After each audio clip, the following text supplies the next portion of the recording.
कश्मीर में गुपकर जो मुफ्ती महबूबा मुफ्ती जी हैं वो कहती हैं कि फ़्लैग नहीं, हम नेशनल फ्लैग नहीं होस्ट करेंगे, और जो फारूक साहब हैं वो कहते हैं हम चीन की सहायता लेंगे और वहाँ डिस्ट्रिक्ट में इलेक्शन है। BJP has what is the BJP plan and what is the BJP message that you want to give to the Congress party which is tacitly supporting Gupkar? देखिए, कांग्रेस का तो यही परंपरा रहा है, देश विभाजन का व्यापक जिम्मेदारी उनको जाएगा।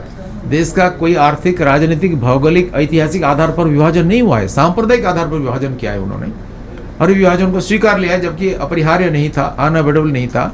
Secretary of state for India उस समय में लॉर्ड माउंटबेटन को चिट्ठी लिखा था, लीव इंडिया आइदर डिवाइडेड और undivided by June 48, but they did not have any patience.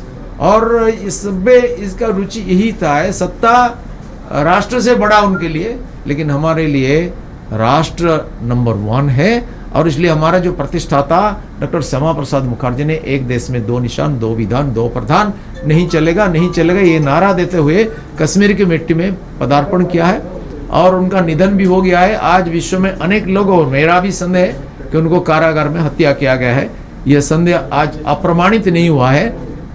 और इसी परिप्रेक्ष्य में मैं आनंद प्रकट करता हूँ, मैं धन्यवाद देता हूँ कि हमारे माननीय प्रधानमंत्री और माननीय गृह मंत्री अमित शाह जी ने और नरेंद्र मोदी जी ने 370 हटा करके कश्मीर को भारत में विलय का चूड़ांत रूप दिया, कश्मीर का विकास का मार्ग प्रशस्त किया, और कश्मीर में शोषण को बंद किया, और भूस्वर्ग को पुनः भूस्वर्ग बनाने की दिशा में आगे चले।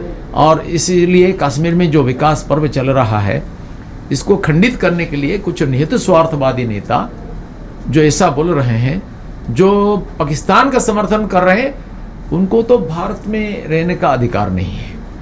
और इसलिए मैं मानता हूँ कि अज्ञान को ज्ञान द्वारा, अंधकार को आलोक द्वारा, दुर्बलता को शक्ति द्वारा प्रतिकार कर सकते हैं।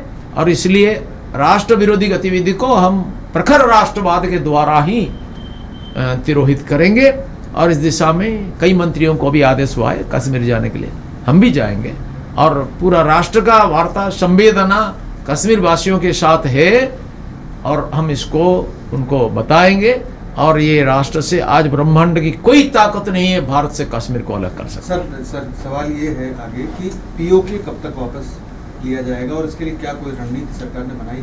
आपने देखा होगा पार्लियामेंट में जब विरोधी दल के नेता ये सवाल उठाया कि क्या होगा, जो यूएन में हमारे प्रधानमंत्री ने दरखास्त फेंका था, आप अगर कश्मीर को मिला लेंगे तो क्या होगा, ऐसा अनरीजनेबल क्वेश्चन आया। और पीओके का क्या होगा ये भी बोले थे। तब तत्काल हमारे गृह मंत्री ने बोले, वाचस्पति महोदय, स्पीकर सर, देखिए अगर विरोधी दल की नेता को इसमें बहुत पीड़ा है तो मैं इनको समझाता हूँ, बोल देता हूँ वंस फॉर ऑल कि जब हम कश्मीर की बात करते हैं, इसके अंतर्गत पीओके भी आता है, अक्साई चीन भी आता है। इसमें हमारा दृष्टिकोण में कोई दुविधा नहीं है, ये स्पष्ट है। इन दोनों को हम भारत का हिस्सा मानते हैं, अंग मानते हैं। सरकार इनको लाने की भरपूर कोशिश करेगी, लेकिन कब तक होगा इसको मैं नहीं बता सकता।